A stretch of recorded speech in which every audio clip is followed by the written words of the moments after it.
This is how you prepare for Epic Yeah, Mondays. this is first question is warm-ups. Yeah. It's basically just this. Yeah. Well, hello, and welcome to another very special FAQ Monday. I have a special guest for you guys today, Mr. Tanner Cohens, singer of Rest Repose, Hello. good buddy, and rare red-haired guy. It's true. Actually, I have a lot of red hair in my beard. Believe it or not, it's like when I trim my beard, the rare occasion, like once every 10 years when I trim my beard, it's actually all red hair. It might be related. Yeah, it might be. Maybe. First question. Favorite current album you are listening to? Ooh. Oh, what's yours? Right now so here's the thing about this question. Is it favorite current album or what's currently your favorite album? Is he... Let's go with current, as in recent. Because I don't listen to a lot of new releases. stuff. Okay. Well, that sucks.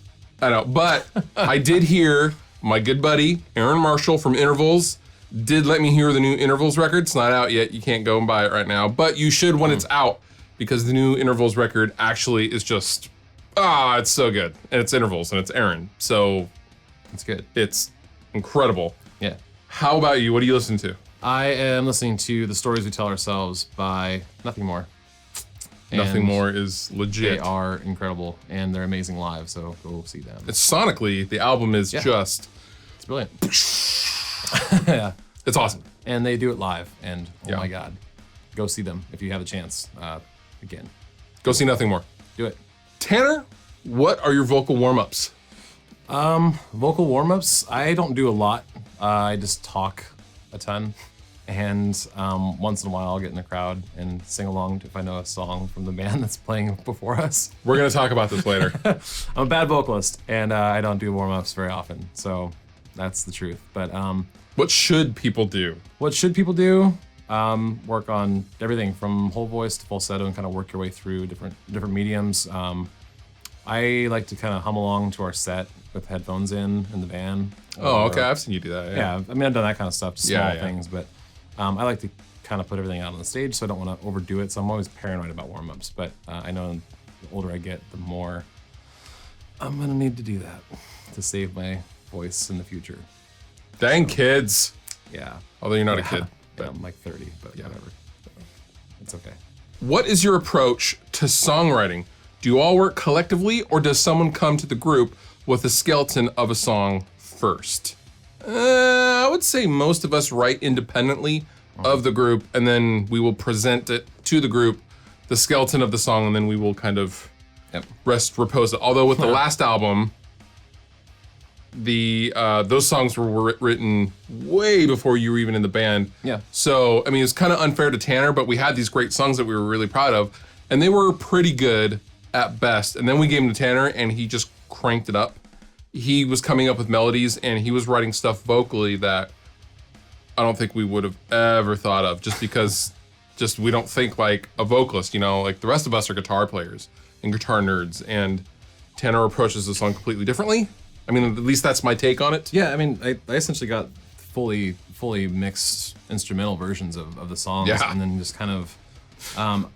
There's another question on there that was just how do I approach writing vocals? So I use 3 different methods. In the case where I would get the full mix of the instrumentals, I would either sit down with the parts on repeat over and over and over again and kind of go section by section. Usually starting with the chorus and then writing the concept around that. Second method was just get into a booth and start tracking, and whatever came out naturally, I would then just refine it live in the recording environment. So I'd be in my little box I built at home in my apartment, and I'd go same idea. Instead of pre-writing everything down, I would just go section by section until I had something I was happy with. And then you kind of go into longer lengths, going through each, verse 1 through the chorus, and then verse 2 through the chorus, and then kind of making sure that everything is cohesive and makes sense. And then the third method is deciding what I want to say first. Oh, interesting. I didn't know that. Yeah, so like, and the inspiration for those sorts of things can kind of come from wherever. So like, Job, girlfriend, whatever. well, yeah, and like in the sense of like retrospect, the early version of it, Vince had a line that just said retrospect. I was like, that's a cool word. What can I write about that? And I actually wound up kind of going into that concept of, it's pretty blatant in the lyrics, like things that kind of pop up from the bottom of my mind and kind of come to the surface, and like the anxiety that I dealt with for a long, long time. So finding that concept first and then kind of finding a way to word just like a written essay or poem or something like that and making it fit in the song. So those are kind of the three approaches that I use. But I've more lately, freestyling things has been working really well because I think it captures the moment a little bit more. So they gave me the full songs, then I just used one of those three methods to complete it, I guess. Perfect. Yeah. When recording a dynamic voice like Tanner's, what outboard gear did you use? What outboard gear did I use, Tanner? So again, I'm a noob at the recording stuff. Tanner so, lives about 4 hours away from us. Yeah. So you used an SM7B. It's an SM7B straight into Straight into a Focusrite? straight into a Focusrite, 2i4. Yep. 2-channel, the two. Yeah. And then In a box. And I used Joey Sturgis Tones gain reduction to just compress the heck out of everything. And then he would send me the files. yeah, and that's in the stems. And then And then I would call him and then yell at him. yeah, I think did you reamp them through the compressor? Or did, I did. Yeah. Yeah. So thank God. But yeah, he'd ran them back through the Warm what did you use? 1176, and that's it. That's it. Yeah. It's really, really cut and dry. We're not going to do that in the future, though. Now we're going. We're going to actually work well, and we're going to work much more efficiently and more effectively, legit style. hopefully. Legit. What are Tanner's influences? My influences, vocally, I guess. I'm Musically, assuming. musically and vocally. So I started off with like Stained and Seether, big shocker there, I'm sure. And then I kind of moved into the territory of like Coheed Cambria stuff, and actually had like a kind of like a cover band thing with like my buddy a long, long time ago, and kind of expanded my vocal range, and then kind of found stuff like Breaking Benjamin, and then kind of went into other things like Periphery and those sorts of band back when they had totally different singer than they have Spencer now. And then more recently again, people like Johnny Hawkins from Nothing More, his techniques that he uses blow my mind. I can't do half of even a quarter of what that guy can do. So it's just like striving to push for these new boundaries. I just find stuff on accident.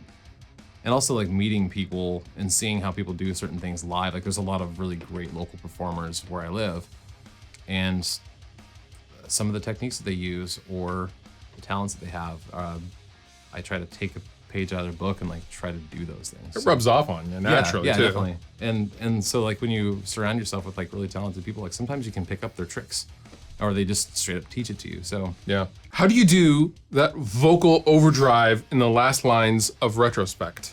And what they're talking about is Yeah. very end of the song, yeah, it's where you do kind of a fry. It's not really a fry.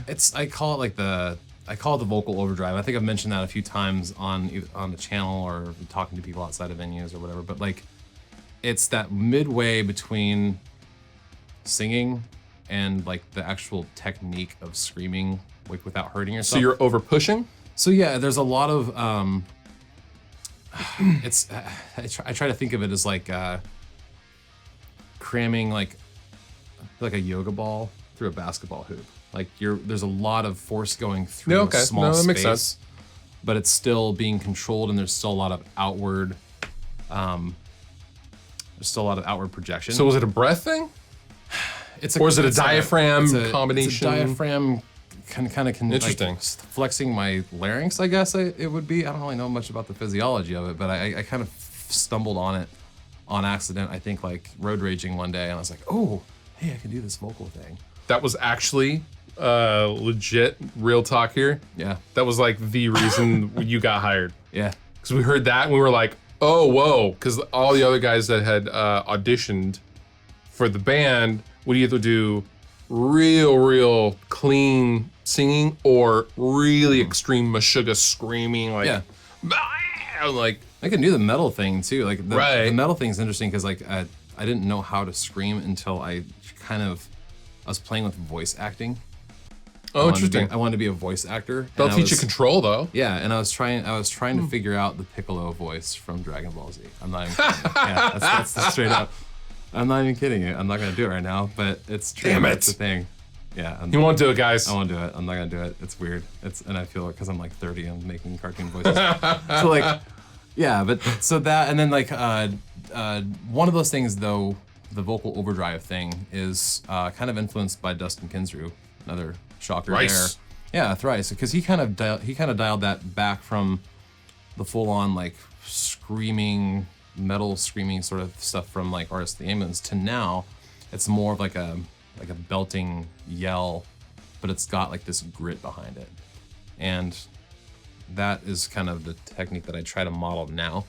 I'm trying to figure out a more efficient way to do it because live it is kind of exhausting and it's hard to maintain that. So Weirdest tour moment. weirdest tour moment? Weirdest tour moment.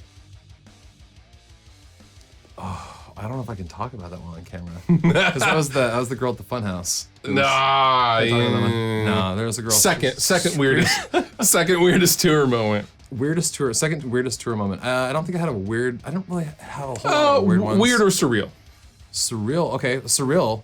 We can talk surreal. So we were out with 100 Suns, which of course is Corey from Norma Jean, Yeah. Chris from Dead and Divine, Legs from Every Time I Die. So like, Corey's been a huge influence of mine since I was in high school, and so touring with the dude and like getting to know him was kind of a trip. Like watching him like load merch in and stuff, like doing everything by hand, like old school startup band.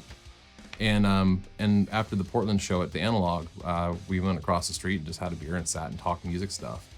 And I told him an embarrassing story about how I dressed up as him for Halloween back in college. So that was probably his weirdest tour That was moment. probably his weirdest tour moment, yeah, for sure. He's like, this guy's creepy. Why is he talking to me like this? But that was really cool because it was just a bro down moment with like one of my like idols from my youth. So that was really cool. That is cool. Yeah. But you have a weird one? Yeah, kind of weird. It was when we were playing the Viper Room in LA and hanging out in the parking lot is, my good friend Bo from Salesman. I'm a huge Salesman nut. So that was cool by itself. But then Post Malone Yeah. is there also just kind of hanging out because he was there to see Jared and Tony.